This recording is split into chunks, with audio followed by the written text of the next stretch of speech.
Alrighty guys, today we're going to open up the Orbic Magic 5G. This is a straight talk version, although if you get the Verizon version it's going to be the same thing. So it's the same model and not a newer one. So open up the box here and you see the nice pretty little camera. Or phone rather, I'm sorry. So let's get her out of the box. I did open her enough just to get the book out so I could read it because I was excited. So we'll get a little closer here so you can see this. Alrighty, so nice pretty little thing there.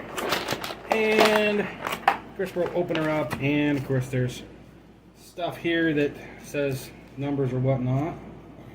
I got a quick setup guide, that's kind of cool. Of course they always come with that. More junk. What's this one?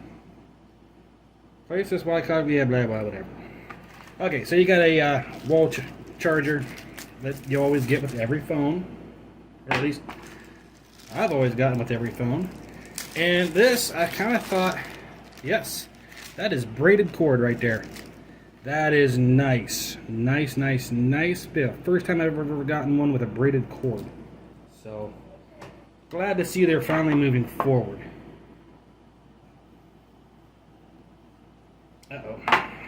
Ha. Alright, so the meat and potato of it, the phone.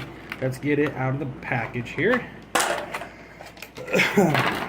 And yeah, don't show the back of that because it's got stuff on it. We'll go ahead and peel that plastic off the back. Is there a way to get that off there? No? Okay. So you got your camera here. Don't know which one's which, but the cameras themselves is the rear camera resolution is 48 megapixels, and then 8 megapixel for ultra wide, and then plus 2 megapixel for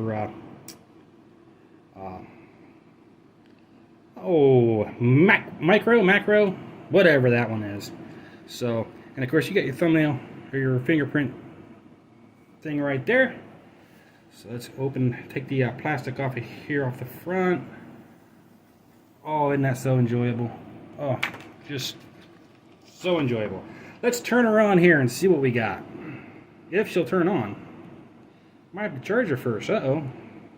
Okay, so evidently we have to charge her first, so we'll be back here in a little bit. Alrighty, we've had it charging for, I don't know, a little bit. So we'll turn it on. Oh, look. Wow.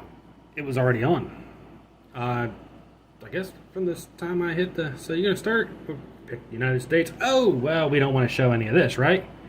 So we'll catch back up with you whenever everything's signed in and logged in and on. Okay, and after quickly setting it up, just connecting to your Wi-Fi, setting up your, logging into your Gmail account or your Google account. That way it can work on everything else, and you're signed in. So everything, this is what the thing has on the the main page here. I got to change the settings on this still. Haven't logged into Facebook yet, but I mean, you can call, text, Chrome, of course Play Store, and then some Google apps pre-installed on it. We'll have to add a whole bunch more there. And then of course the second page, some stupid games, which I do not want, and some other stuff. And then of course a couple other folders here on the back, which we'll have to get into those a little bit later. But as far as that goes, it didn't take maybe about 3 minutes to go from logging in to on the screen. So looks pretty cool so far. Of course, you scroll, whoopsie, hit back, scroll up, no, okay, scroll up to get to your apps, and then of course you just scroll down through. There's not much on there right now, so we'll have to get that all sorted out and done, but seems to be pretty responsive. And yeah, seems to be pretty responsive and quick. So seems pretty cool so far. we'll see how it works after, after a couple months.